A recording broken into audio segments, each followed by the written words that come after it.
سيدنا محمد وعلى آله وأصحابه أجمعين. الحمد لله والصلاة والسلام على سيدنا محمد وعلى آله وأصحابه أجمعين. أما بعد فأعوذ بالله من الشيطان الرجيم. بسم الله الرحمن الرحيم. إن الله يحب التوابين ويحب المتطهرين. صدق الله العظيم.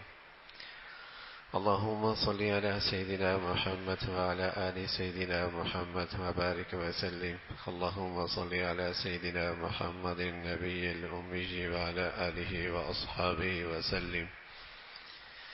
میرے معزز مسلمان بزرگوں، عزیز بھائیوں اور امت مسلمہ کی مقدس ماں و بہنوں، اللہ تعالیٰ کا ارشاد ہے کہ اللہ تعالیٰ توبہ کرنے والوں سے محبت فرماتے ہیں، اور اللہ رب العزت جو لوگ پاک صاف رہتے ہیں ان کو بھی اپنا محبوب بنا لیتے ہیں. یحب المتطہرین، جو لوگ پاک صاف رہتے ہیں اللہ ان کو بھی اپنا محبوب بنا لیتا ہے. اللہ تعالیٰ ان سے بھی محبت فرماتا ہے. طہارت، پاکیزگی سلیم الفطرت طبیعت کا بھی تقاضا ہے اور ہمارے دین کا بھی بڑا حصہ ہے. الطہور شطر الایمان، الطہور نصف الایمان. طہارت، پاکیزگی آدھا ایمان، ایمان کا حصہ. اللہ کے نبی صلی اللہ علیہ وسلم یہ بتا رہا ہے کہ ایمان کا ایک اہم ترین جز ہے طہارت، پاکیزگی. ہماری بہت ساری دین کی عبادات ایسی ہیں جو اس طہارت پر موقوف ہیں. نماز، تلاوت، طواف، بہت ساری عبادات اس پر موقوف ہیں. لیکن ویسی بھی عام زندگی میں طہارت، پاکیزگی، ناپاکی سے، نجاست سے احتیاط، پرہیز یہ مطلوب ہے. طہارت مطلوب ہے، پاکیزگی مطلوب ہے عام زندگی کے اندر بھی. طہارت اس لیے کہ طبیعتیں پاکیزہ ہوں اور طہارت کو ان کی طبیعت بن جائے تو ان کی طبیعتوں کو ملائکۃ اللہ، اللہ کے فرشتوں سے مناسبت ہو جاتی ہے. اس لیے کہ وہ پاک صاف مخلوق ہے، نجاست سے، گندگیوں سے، ناپاکیوں سے بہت دور. تو جو طبیعتیں ہر وقت پاکی اور صفائی کو پسند کرتی ہیں ان کی مناسبت فرشتوں سے ہونے لگتی، ملائکۃ اللہ سے. اور طبیعتیں جو نجاستوں سے، گندگیوں سے مغلوب ہو جاتی ہیں اور گندگی انہیں ناگوار نہیں لگتی تو ان کا مزاج شیاطین سے زیادہ قریب ہو جاتا ہے. پھر شیاطین کے خیالات اور اس کے وساوس اور اس کے حملے یہ آسانی سے اسے قبول کر لیتا ہے. شیطانی زندگی کے لیے اس کی زمین سازگار ہونے لگتی ہے، جلدی شیطانی اثرات قبول کرتا ہے، شیطانی حملوں سے جلدی اثر لیتا ہے، اس کے وسوسوں سے زیادہ متاثر ہوتا ہے، نجاست کی وجہ سے، ناپاکی کی وجہ سے.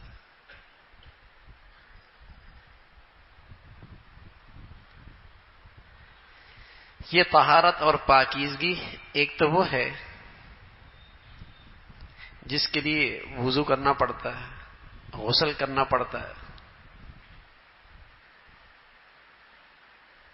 اسے حدث بھی کہتے ہیں، ناپاکی کہتے ہیں. اسی طرح پاکی اور طہارت کی ایک شکل یہ ہے کہ کپڑے پاک، جگہ پاک، جسم پاک، یہ بھی پاکیزگی ہے، یہ بھی طہارت میں داخل ہے۔ اور تیسری صورت یہ ہے کہ جسم کے بعض چیزوں کو صاف کرنے کی تلقین ہے، بغل کے بال، زیر ناف بال، ناخون کی صفائی، دانتوں کی صفائی، ناک کی نتنوں کی صفائی، کان کی صفائی۔ تو شریعت جو ہم سے کہہ رہی ہے کہ تم طہارت کی زندگی اختیار کرو، پیش نظر یہ کہ ان تمام گندگیوں سے اپنے آپ کو پاک صاف رکھو۔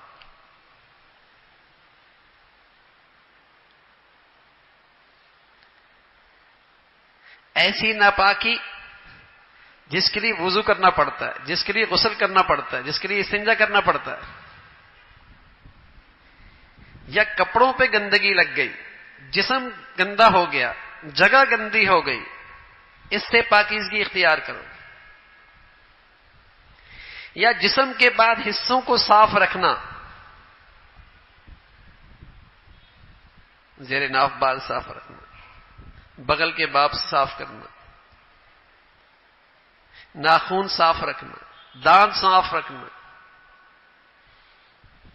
پیارے رسول صلی اللہ علیہ وسلم فرمایا کرتے تھے چند چیزیں ایسی ہیں جن کا تقاضا فطرت کرتی ہے، فطرت سلیمہ، اور وہ ہر نبی کا طریقہ رہا ہے، ہر نبی کا طریقہ رہا ہے۔ مونچھیں کتروانا منہ میں نہ آئے، داڑھی بڑھانا، ناخون کٹوانا، یہ لمبے لمبے جو کیل بنائے ہوتے ہیں نا، ناخون کی فطرت کا تقاضا۔ جب فطرت بگڑ جاتی ہے یہ سب کچھ بدل جاتا ہے۔ فرمایا یہ فطرت کا تقاضا ہے اور ہر نبی کا طریقہ ہے۔ بغل کے بال صاف کرنا، زیر ناف بال صاف کرنا، ناخون صاف کرنا، دانت صاف رکھنا، یہ فطرت کا تقاضا ہے۔ اور انہیں نظر انداز کر دینا غیر فطرتی ہے، فطرت بیمار ہو گئی، فطرت بیمار ہو گئی، مزاج بگڑ گیا۔ بگڑی ہوئی مزاج، اگر مزاج بگڑ ہو جائے کھانے پینے کا ذائقہ بدل جاتا ہے، میٹھی چیز کڑوی لگتی ہے، ذائقے دار چیز کا بھی ذائقہ ختم ہو جاتا ہے، بگڑا ہوا مزاج۔ تو جتنی فطرت سلیمہ ہوگی، طہارت کی زندگی ہوگی، تو وہ ان چیزوں کو، جب ان چیزوں کو مجبوراً پیشی بھی آئے گی، ان سے واسطہ بھی پڑے گا، قضاء حاجت ہے، پیشاب کیا ہے، پخانے میں گیا ہے، غسل فرض ہو گیا ہے، لیکن اسے چین نہیں آئے گا جب تک کہ طہارت حاصل نہ کرے۔ یہ علامت ہے کہ اس کی طبیعت ٹھیک ہے، اس کی فطرت ٹھیک ہے، اس کا مزاج ٹھیک ہے۔ اور ایک یہ ہے کہ غسل فرض ہو گیا، پڑا ہوا ہے، اسی گندگی کے ساتھ رہ رہا ہے، پیشاب کے قطرے جسم پہ ہیں، کپڑوں پہ ہیں، پرواہ نہیں ہے، مزاج بگڑ گیا ہے، نجاست کے ساتھ رہنے کا مزاج ہے، ناپاکی اس کی طبیعت بن گئی ہے، تو شیاطین کے قریب ہو گیا ہے، شیاطین اس پہ حملہ آور ہوگا، اس کو وسوسوں میں ڈال دے گا، اس کے اثرات کے لیے اس کی زمین دل کی سازگار ہو گئی ہے، ظلمت جو ہے اس کے دل میں، تبھی تو اس ناپاکی کو قبول کیے بیٹھا ہے۔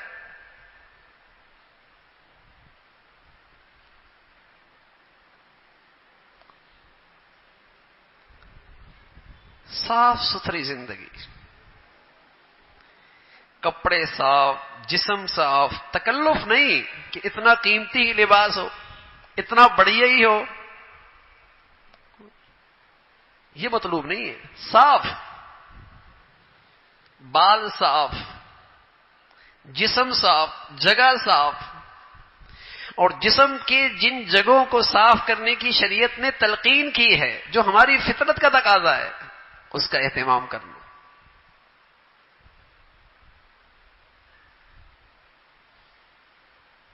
الطہور شطر الایمان، طہارت پاکی ایمان کا ایک بڑا اہم حصہ ہے.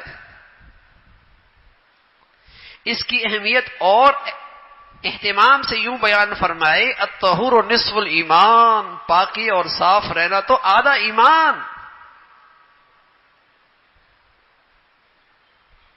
کہ دین کا ایک بڑا حصہ طہارت سے تعلق رکھتا ہے.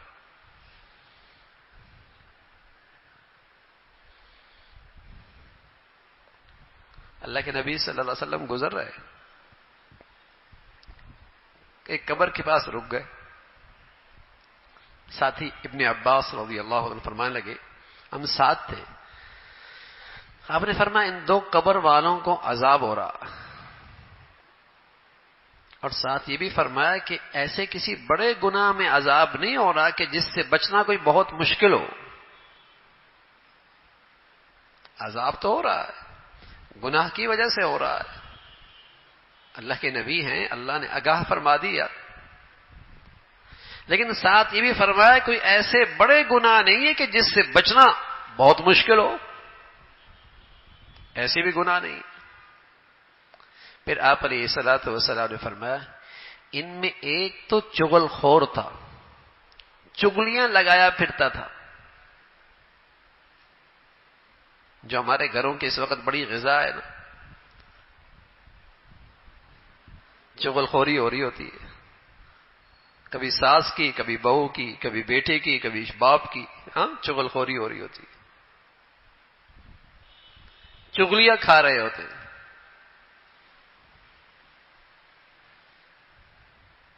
فرمایا ایک تو یہ گناہ ہے.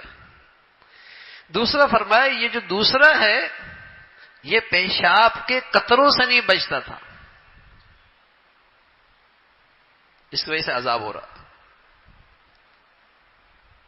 لاپرواہی تھی، جسم پہ قطرے لگ جائیں، کپڑوں پہ قطرے لگ جائیں، لگے رہے. عام طور پہ آج بچے بچیوں سے کہو نماز پڑھ لو تو جواب ملتا ہے پاک نہیں ہوں. مسلمان بھی ناپاک ہوتا ہے کیا؟ پاک نہیں ہوں. جسم ناپاک، کپڑے ناپاک، پھر کہتے ہیں خیالات وسوسے بہت آتے ہیں. پھر کہتے ہیں یہ وسوسوں کا بیماری آ گئی ہے. تو بھائی جب میرے دل کی زمین گندگی قبول کرنے لگ گئی، نجاست اسے قابل قبول ہو گئی، تو وہ دل کی دنیا تو شیطان کے لیے سازگار ہو گئی. وہ تو وسوسے ڈالے گا، وہ تو پریشان رکھے گا، وہ تو حملے کرے گا، اور وہ قبول بھی کرو گے اس لیے کہ زمین سازگار ہے. ظلمت جو ہے، تو پیارے رسول صلی اللہ علیہ وسلم فرمانے لگے بیماری ہے کہ گناہ پیشاب کے قطروں سے نہیں بچتے تھے. اور یہ کوئی ایسا گناہ نہیں ہے کہ جس سے بچنا محال ہو. غفلت ہے، لاپرواہی ہے.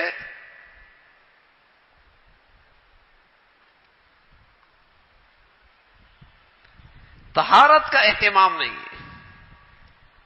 کتنی بڑی خوشخبری ہے ایمان والوں کے لیے. ان اللہ یحب المتطہرین، پاک صاف رہنے والے اللہ کے محبوب. قباء کی بستی میں رہنے والوں کی قرآن میں تعریف آئی ہے. قباء میں رہنے والے لوگوں کی قرآن میں تعریف آئی، اور تعریف کیا ہے؟ فیہ رجال یحبون ان یتطہروا واللہ یحب المطہرین. اس میں کچھ لوگ ہیں جو بڑے پاک صاف رہتے ہیں، وہ پاک صاف رہنا بڑا پسند کرتے ہیں. بستی میں، قباء کی بستی میں کچھ لوگ ہیں جو بڑے پاک صاف رہنا پسند کرتے ہیں، اور اللہ پاک صاف رہنے والوں سے محبت کرتا ہے.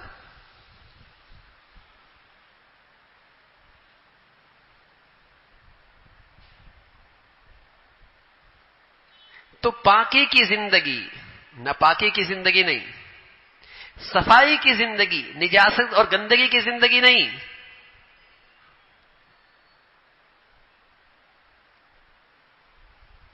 اور اس پاکیزگی اور طہارت میں نے عرض کیا تینوں چیزیں داخل ہیں. ایسی پاکی جو غسل سے اور وضو سے حاصل ہوتی ہے، یا ایسی ناپاکی جو جسم پہ ناپاکی آ گئی، کپڑوں پہ گندگی آ گئی، جگہ پہ گندگی آ گئی، اس سے پاکیزگی. اور تیسری صورت یہ ہے کہ جسم میں بعض جگہ ایسی ہیں کہ شریعت نے کہا انہیں پاک صاف رکھو. مونچھیں کترواؤ، بال صاف رکھو، دانت صاف رکھو، ناخون کٹواؤ. عام طور پہ جو ناخون بڑھاتا ہے نا، چونکہ غیر فطرتی طریقہ ہے، اسے پاکی پسند نہیں، تو لکھا ہے، آج کی ریسرچ بھی آ رہی ہے کہ ایسے لوگ وساوس کے مریض بن جاتے ہیں. وساوس کے مریض بن جاتے ہیں.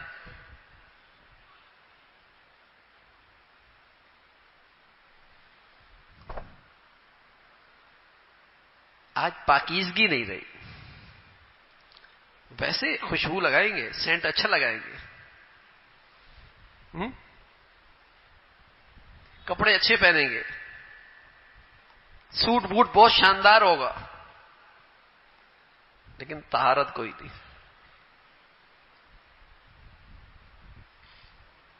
بغل کے بال، زیر ناف بال، پیشاب کے قطروں سے احتیاط. حیض بچی فارغ ہوئی جلدی سے غسل فرض ہوا جلدی سے اس کا اہتمام. اس میں بہت غفلت ہے، اس میں بہت کوتاہی ہے. بلکہ اب تو بیچاری بچیاں اور بچے بڑے ہو جاتے ہیں اور ان کی شادیوں کا وقت قریب آ جاتا ہے، بلکہ شادیاں بھی ہو جاتی ہیں، انہیں یہ بنیادی پاکی ناپاکی کے مسائل کا پتہ ہی کوئی نہیں ہوتا.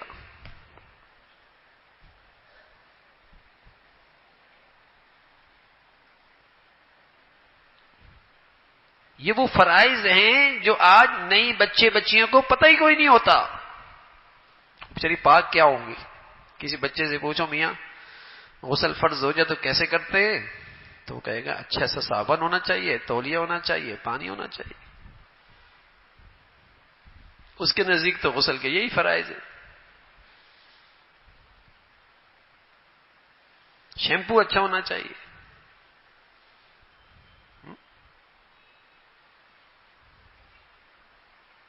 زندگی گزر رہی ہوتی.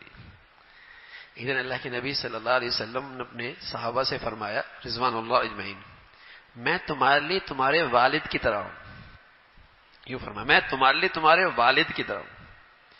جیسے ایک والد کی ذمہ داری ہے کہ اپنے بچوں اور بچیوں کو پاکی ناپاکی کے مسائل سکھائے، تربیت کرے، میں بھی تمہارے ساتھ ایسے ہی باپ بن کے تمہیں یہ باتیں بتا رہا ہوں کہ جب تم قضائے حاجت پہ جاؤ نا تو قبلہ رخ ہو کے نہ بیٹھا کرو.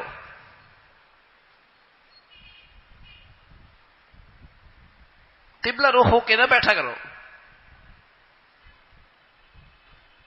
یا تمہاری پشت قبلہ کی طرف رہو. اللہ کے نبی نے اس انداز سے یہ بات فرمائی کہ میں تمہارے والد کی طرح ہوں، یہ باتیں بھی تمہیں میں سکھا رہا ہوں. آپ نے تو یہ ساری باتیں سکھائی ہیں نا اپنی امت کو. فرمایا جب اندر جانے لگو تو پڑھا کرو اللہم انی اعوذ بک من الخبث والخبائث. اللہ ہم آپ کی پناہ میں آنا چاہتے ہیں. جو یہاں خبیث مخلوق ہے نا اور خبیثہ مخلوق ہے، مذکر اور مؤنث، اس سے پناہ. اس لیے کہ یہ گندگی کی جگہ ہے، نجاست کی جگہ ہے، یہاں اس مخلوق کا ٹھہراؤ ہوتا ہے اور میری ضرورت ہے، مجبوری ہے، مجھے جانا پڑ رہا ہے. تو میں ان کے شر سے محفوظ رہوں، خبیث سے اور خبیثہ سے. دعا سے کہی اللہ کی نبی اللہم انی اعوذ بک من الخبث والخبائث. مذکر ہیں یا مؤنث، مر ہیں یا مادہ، جو یہ گندگی کی جگہ پر موجود ہیں، میری مجبوری ہے، قضاء حاجت ہے، اللہ کے نبی فرمایا دعا کر کے جایا کرو، ورنہ اگر اندر چلے گئے اور اہتمام نہ ہوا تو خطرہ ہے کہ وہ کوئی فتنے میں مبتلا نہ کر دے، کسی گناہ میں نہ ڈال دے، گندے خیالات نہ لائے، وہ تو ہیں ہی خبیث، کہیں اس کے اثرات نہ پڑیں تم پر، تو پناہ مانگ کے جاؤ، اور جب باہر نکلو تو کہو الحمدللہ، الحمدللہ الذی اذهب عنی الاذی وعافانی، اللہ تیرا شکر ہے تو نے مجھ سے تکلیف دور کر دی، گندگی دور کر دی، اور مجھے عافیت نصیب فرما دی، اور مجھے آرام دے دیا، سبحان اللہ۔ اس لیے کہ اگر اندر کی گندگی باہر نہ نکلے، پیشاب بند ہو جائے، اللہ نہ کرے اور 1000 بار نہ کرے، کیا کیفیت ہوتی ہے؟ اللہ گندگی نکل گئی، عافیت ہو گئی، تیرا شکر ہے اللہ، تیرا شکر ہے۔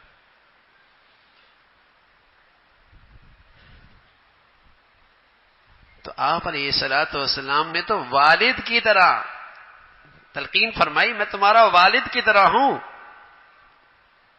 یہ باتیں تو بچے گھروں میں بچپن میں سیکھ جایا کرتے تھے، اب تو عمریں گزر جاتی ہیں بھائی،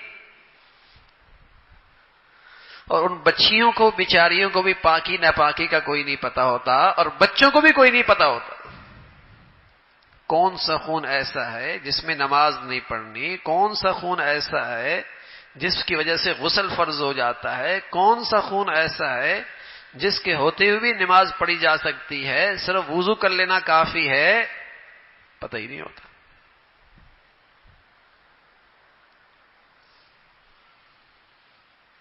زندگی گزر رہی ہوتی،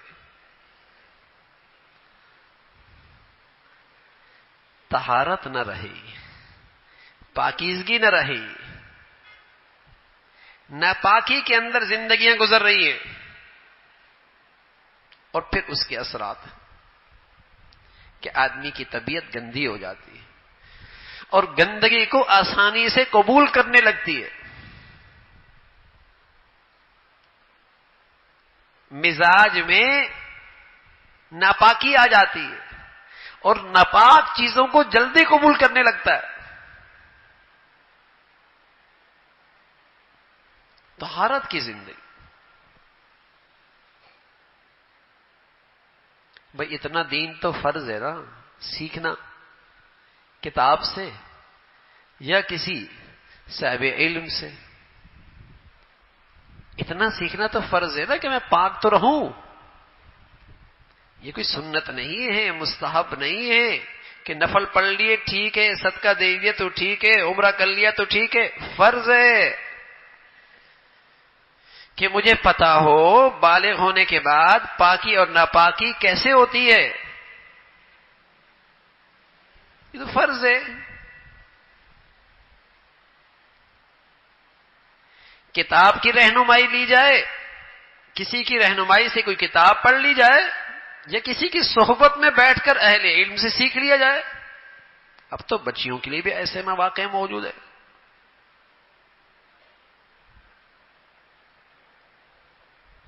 کہ یہ بنیادی اسی وقت سیکھا جا سکتا ہے،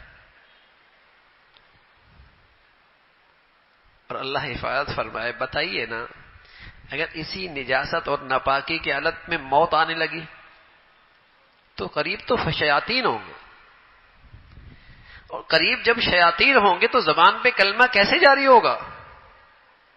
جب اس کا غلبہ ہوگا اور ان کا اثر ہوگا، کیسے ہوگا؟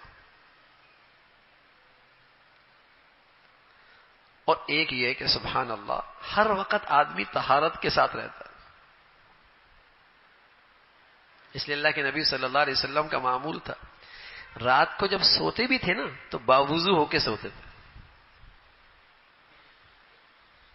باوضو ہو کے سوتے تھے، اور اپنی امت کو نصیحت فرمائی اور پیغام دیا کہ اگر تم باوضو ہو کے آرام کرو گے، نیند کرو گے، تمہارے سرانے ایک فرشتہ ہوگا جو تمہاری حفاظت کرے گا۔ سبحان اللہ۔ تمہارے سرانے ایک فرشتہ ہوگا جو تمہاری حفاظت کرے گا، تمہاری دعائیں رحمت کرتا رہے گا. کتنی دیر لگتی ہے؟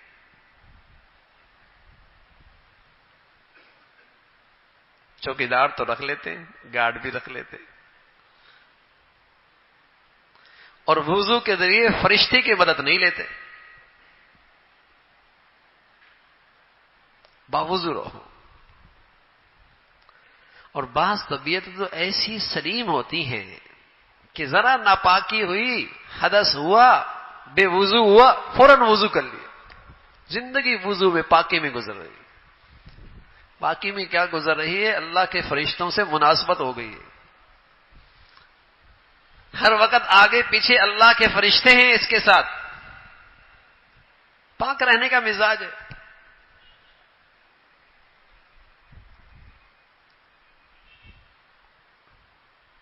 طبیعتیں گناہوں کی طرف مائل ہوتی ہیں، نیکیوں کی طرف طبیعت نہیں چاہتی. تو یہ نسخہ استعمال کریں نا، باوضو رہنے کی عادت ڈالیں، پاک رہنے کی عادت ڈالیں. انشاءاللہ وقت آئے گا طبیعت نیکیوں کی طرف چلے گی.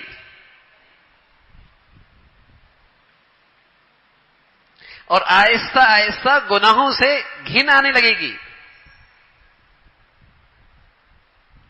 لیکن اگر ناپاکی کی حالت میں رہیں گے تو ظاہر ہے شیطان کے اثرات ہوں. شیاطین سے طبیعت میل کھائے گی نا بھائی.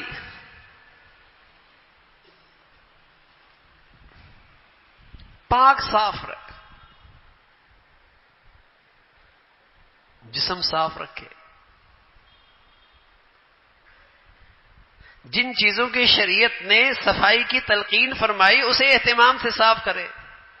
ہر ہفتے کر لے، ناخن کاٹ لے، بغل کے بال کاٹ لے، نہیں تو 2 ہفتے میں کر لے، 3 ہفتے میں کر لے.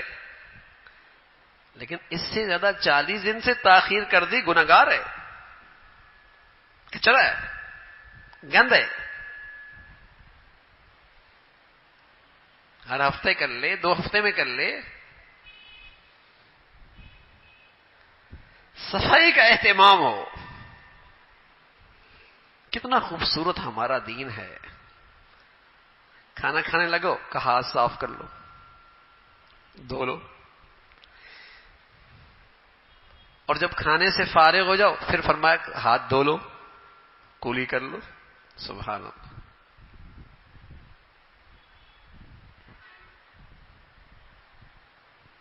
کھانے سے پہلے ہاتھ دھو لو، کھانے کے بعد پھر ہاتھ دھو لو، کولی کر لو. صفائی، نظافت.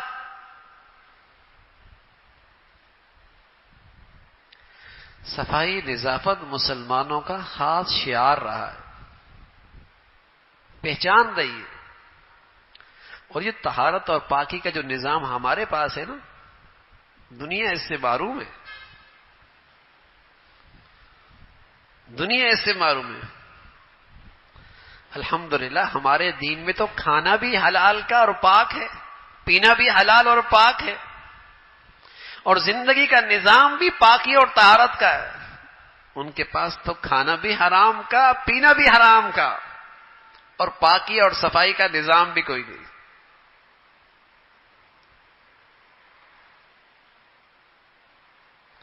حضور علیہ الصلوۃ والسلام ایک مرتبہ فرمانے لگے اہل قباء سے، یہ جو اللہ میاں نے تمہاری تعریف فرمائی ہے قرآن میں، کیا وجہ ہے؟ تم طہارت اور پاکی میں کیا اہتمام کرتے ہو؟ طہارت اور پاکی میں کیا اہتمام کرتے ہو؟ کہا یا رسول اللہ اور تو کوئی خاص نہیں ہے. غسل ضروری ہوتا تو فوراً غسل کر لیتے ہیں، نماز کے لیے نماز جیسا وضو کر لیتے ہیں. استنجے میں پانی استعمال کرتے ہیں، ڈیلا بھی استعمال کرتے ہیں، پانی بھی استعمال کرتے ہیں. حضور فرمایا ہاں یہی چیز ہے تمہاری، اسی کو کرتے رہو، اسی کو کرتے رہو. کہ تم استنجے میں، حالانکہ وہ لوگ ایسے تھے ان کا معدہ بڑا اچھا ہوتا تھا اور کھاتے روکھا سوکھا تھے. ان کی قضائے حاجت اجابت ایسی ہوتی تھی جیسے اونٹ کی مینگنیاں، سخت. ان کی گندگی جسم پہ نہیں لگتی تھی. ان کے لیے پتھروں کے ڈیلے استعمال کرنا ہی کافی تھا، لیکن چونکہ طہارت سے تعلق بہت تھا، طبیعت میں پاکیزگی بہت تھی، تو پھر بھی پانی استعمال کرتے تھے، حالانکہ ضرورت نہیں تھی پانی کی، لیکن پھر بھی پانی استعمال کرتے تھے۔ اور اب تو اعصاب ہی کمزور ہیں، غذائیں بھی ایسی ہیں، معدہ بھی ایسا ہے، لیکن دنیا میں آپ جائیں گے تو وہاں پانی استعمال نہیں، پانی استعمال، کچرا، گند۔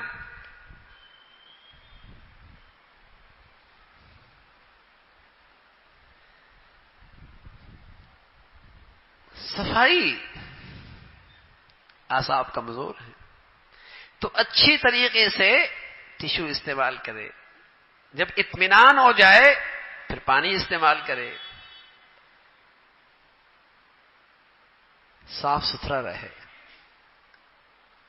نجاست، ناپاکی شیاطین کو پسند ہے، وہ شیاطین کی غذا ہے، گندی مخلوق کی غذا ہے۔ اور رحمت کے فرشتے، ملائکۃ اللہ کے فرشتے وہاں آتے ہیں جہاں پاکی ہوتی ہے، طہارت ہوتی ہے، پاکیزگی ہوتی ہے۔ اپنے گھر ایسے رکھو، اپنی زندگیاں ایسے رکھو، جسم ایسے بناؤ، پاک صاف رہنے کا مزاج، اس کا اہتمام۔ اور یہ اپنے بچوں کی فکر کرنی چاہیے۔ بڑوں کی ذمہ داری ہوتی ہے کہ اپنے بچوں کو یہ فرض علم تو سکھائیں، یہ فرائض تو سکھائیں، انہیں ایسا ماحول تو دیں کہ یہ بنیادی علم تو سیکھیں۔ فرائض کہ پاک کیسے ہونا ہے، ناپاکی کیسے ہوتی ہے، کن چیزوں سے غسل فرض ہو جاتا ہے، اور کب ایسا ہے کہ غسل کی ضرورت نہیں ہوتی، وضو سے بھی بات چل جاتی ہے، پتہ تو ہونا۔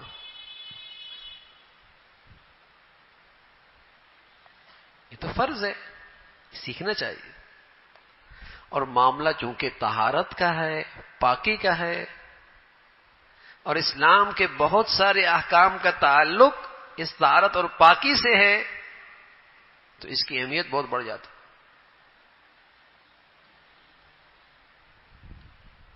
اس کی اہمیت بہت بڑھ جاتی ہے۔ تو صاف ستھرا رہنا اللہ تعالی کے محبوب ہونے کی علامت ہے۔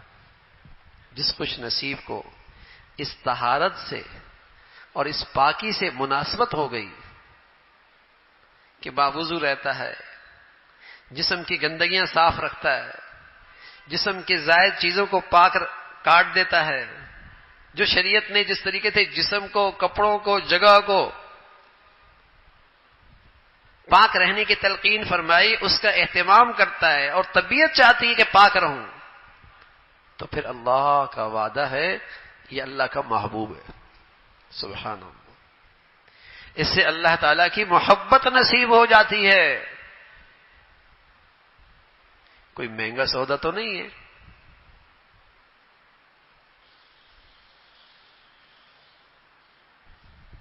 تھوڑی سی محنت اور توجہ ہے، انعام بہت بڑا ہے۔ اللہ کے محبوب بن جاؤ۔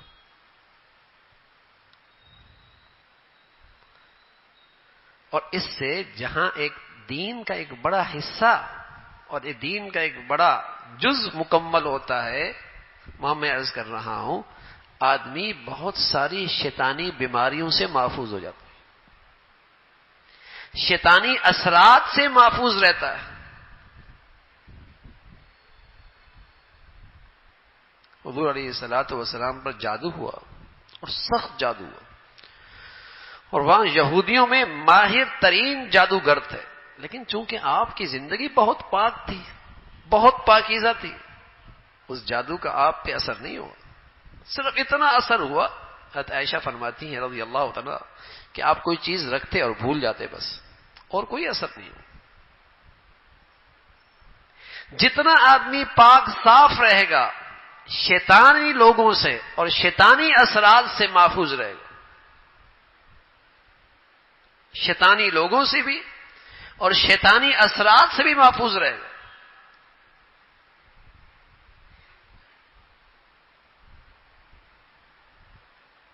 پاک صاف رہنا مسلمان کا بڑا اسلحہ ہے، بڑا ہتھیار ہے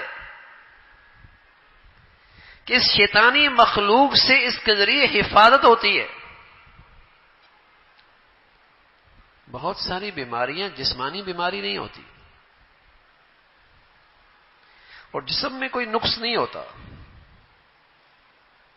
لیکن شیطان اس پر ایسا مسلط ہوتا ہے کہ وہ بھی بیمار ہو جاتا ہے اور بیمار لگنے لگتا ہے، اور بس اوقات اس کی بیماری کی تشخیص بھی نہیں ہوتی.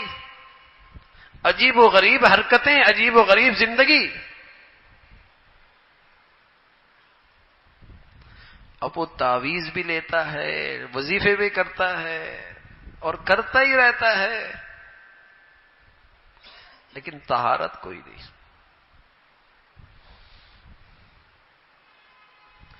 پاک صاف رہنے کا اہتمام کوئی نہیں.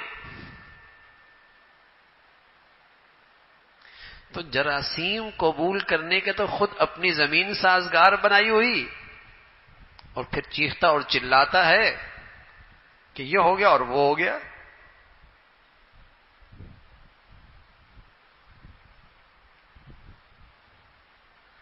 تو بچے بچیاں جب تعلیمی اداروں میں جائیں، پڑھنے جائیں، تو انہیں پاکی کے ساتھ بھیجو، انہیں وضو کے ساتھ بھیجو، انہیں دعائیں پڑھا کر گھر سے بھیجو.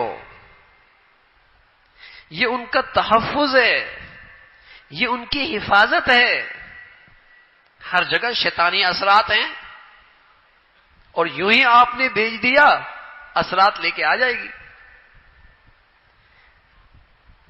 طہارت کے ساتھ بھیجو، باوضو ہو کے بھیجو، دعائیں پڑھا کر بھیجو، حفاظت ہوگی، شیطانی اثرات سے محفوظ رہیں گے. اس کا اہتمام. تو ہماری زندگی طہارت کے ساتھ اہتمام ہو. اور کیا یہ اچھا ہے کہ اللہ کرے ہماری عادت بن جائے ہر وقت باوضو رہنے کی، عادت بن جائے. اور ویسے بھی جو آدمی 5 وقت نماز پڑھتا ہے اہتمام کے ساتھ اور جلدی مسجد میں آتا ہے اور دیر سے مسجد سے نکلتا ہے، تو بہت سارا وقت تو ویسے ہی وضو میں ہوتا ہے. تھوڑا سا اور اہتمام کر لے گا، سبحان اللہ، ہر وقت باوضو رہے گا. اور آپ اپنی طبیعت میں اس کی وجہ سے آپ کشادگی محسوس کریں گے، آپ اپنی طبیعت میں کھلا پن محسوس کریں گے طہارت کے ساتھ رہنے سے. اس کا اہتمام ہو. اور رات کو بھی اہتمام ہو باوضو ہو کے سونے کی، اس کا اہتمام ہو.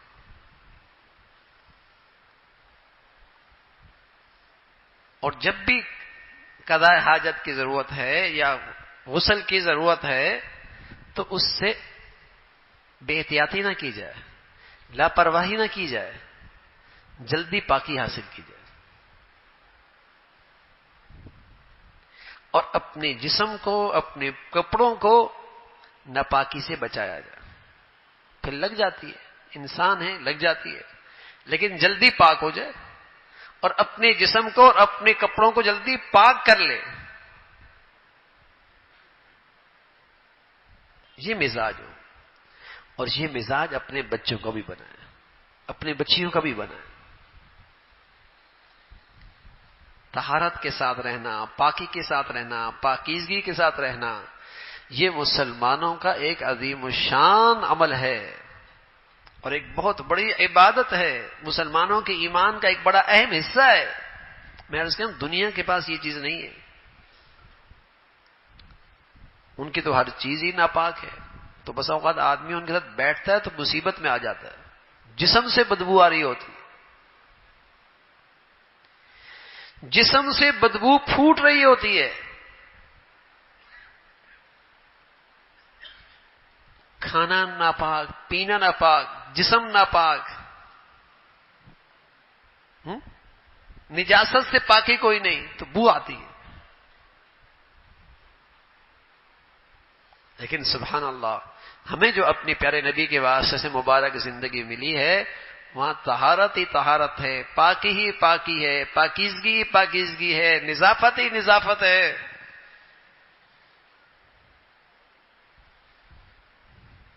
وہاں گندگی اور ناپاکی کا تصور کوئی نہیں ہے۔ پہلے مسلمانوں میں بڑی صفائی ہوتی تھی، گھر صاف، گلی صاف، جگہ صاف، جہاں رہ رہا ہے، جہاں زندگی گزر رہی وہ صاف، مزاجوں میں صفائی تھی۔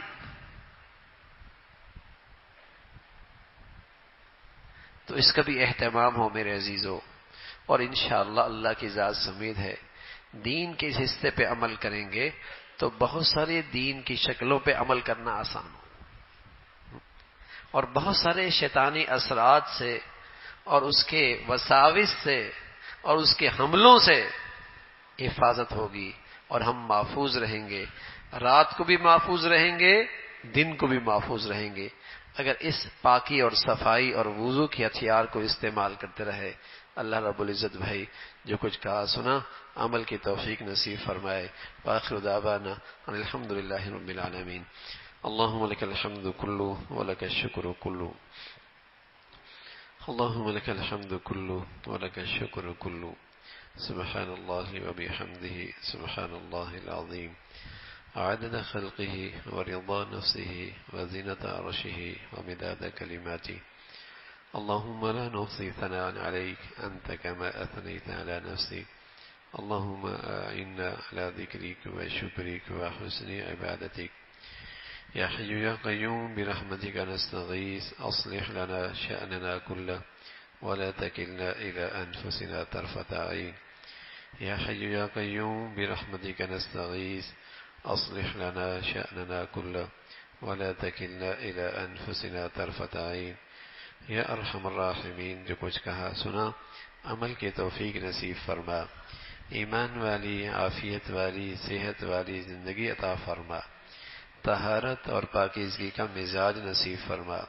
طہارت اور پاکیزگی کی طبیعت نصیب فرما، ہر قسم کی ظاہری باطنی نجاستوں سے محفوظ فرما، جسمانی ظاہری نجاست محفوظ فرما، گناہوں کی نجاستوں سے گندگیوں سے بھی محفوظ فرما، اے مولا ہمیشہ پاک صاف زندگی نصیب فرما، تقوی اور پرہیزگاری کی زندگی عطا فرما، اپنے فضل سے مولا کریم ہمیں اپنے گھروں میں 100% دین کے مطابق ڈھالنے کی توفیق عطا فرما، پورے دین پہ چلنا آسان فرما، اپنے بچے بچیوں کی تربیت کا، تعلیم کا سلیقہ عطا فرما، ہمیں اپنے بڑوں کے لیے صدقہ جاریہ بنا، ہماری اولادوں کو ہمارے لیے صدقہ جاریہ بنا، اپنے فضل سے اولادوں کی ذمہ داریاں صحیح طور پہ پورے کرنے کی توفیق عطا فرما، ہماری اولادیں ہمارے لیے صدقہ جاریہ بنا، راحت کا ذریعہ بنا، نجات کا ذریعہ بنا، اپنا اور اپنے والدین کا فرما بردار بنا،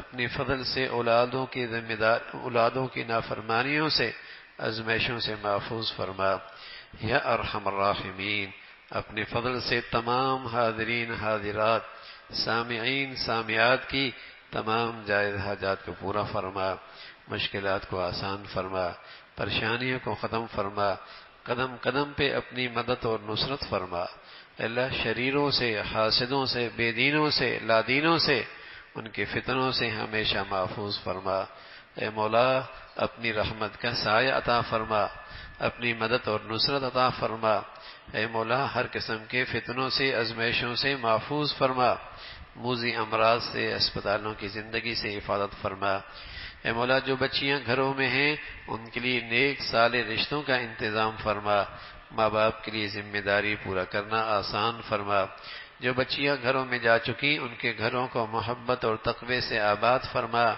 ہمارے گھروں کو نفرتوں کی گندگیوں سے، ٹوٹ پھوٹ سے، ہر قسم کی بد اخلاقی سے محفوظ فرما۔ اے مولا ہمیں اپنے گھروں میں محبتوں کی فضا عطا فرما، ایثار اور ہمدردی کے جذبات عطا فرما۔ اے اللہ خود غرضی سے ہم سب کی زندگیوں کو محفوظ فرما۔ یا ارحم الراحمین، پوری امت مسلمہ کے حال پہ رحم فرما، دین کے تمام شعبوں کی حفاظت فرما، اپنے پیاروں کی عظمت، محبت، صحبت نصیب فرما، ہمارے وطن عزیز کو سلامتی، استحکام عطا فرما، یا نیکی کی، خیر کی، تعمیر کی قوتوں کو غلبہ نصیب فرما، یا ایمان ہدایت کی فضاؤں کو عام فرما، بے دینی کو اور بے حیائی کو اور نفرتوں کی فضا سے ہمیں نجات نصیب فرما۔ یا ارحم الراحمین، اپنے فضل سے ہمارے شہر پہ رحم فرما، ہمارے ملک پہ رحم فرما، پوری امت مسلمہ کے حال پہ رحم فرما، ہم سب کے حال پہ رحم فرما۔ ربنا تقبل منا انك انت السميع العليم وتب علينا انك انت التواب الرحيم، وصلى الله على سيدنا محمد وعلى آله واصحابه اجمعين برحمتك يا رب۔